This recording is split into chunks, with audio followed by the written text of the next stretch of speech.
Hi there, this is Lesley with Debunking Addiction for HealthyPlace.com. Like a lot of people across the world, I recently went and saw the documentary Amy, which is about the life and the untimely death of the singer Amy Winehouse.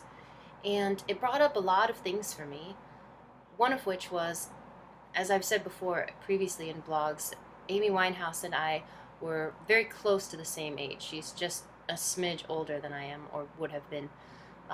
And she died from alcohol poisoning, which is something that I should have died from, according to science and a lot of other people's experiences many times over. And in fact, there was one time in particular where I ended up with a blood alcohol level that was higher than Amy Winehouse's was at the time of her death. So um, I'm very grateful that I'm here today against the odds.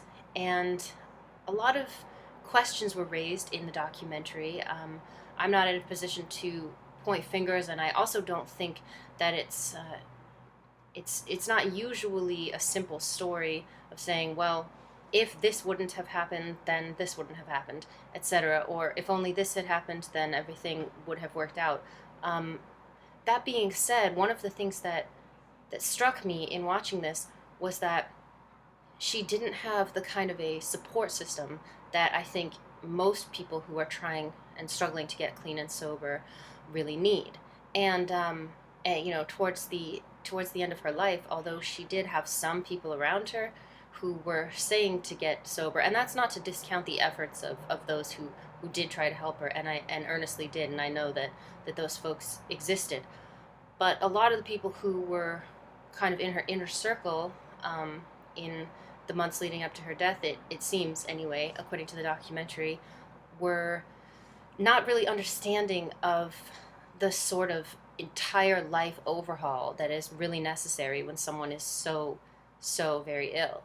And so doing things like making her sign a contract to say that she would be clean and sober at certain events, or just saying, well, she's been clean and sober for 4 weeks, so she's ready to go on tour. It just shows a real lack of understanding for how really sick this person is.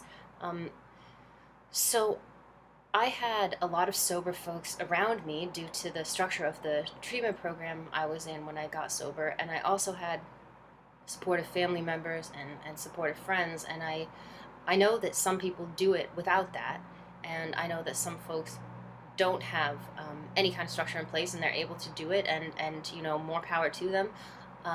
I don't think that would have worked for me, continuing in the exact same sort of world that I was in before, but just choosing to abstain. I don't think I ever could have done that. So basically, I just wanted to reiterate how important it is to have a support network of people who are truly supportive and truly understand that in order to get clean and sober, it might mean certain sacrifices. You might not be able to go on doing exactly what you were doing right up until that time.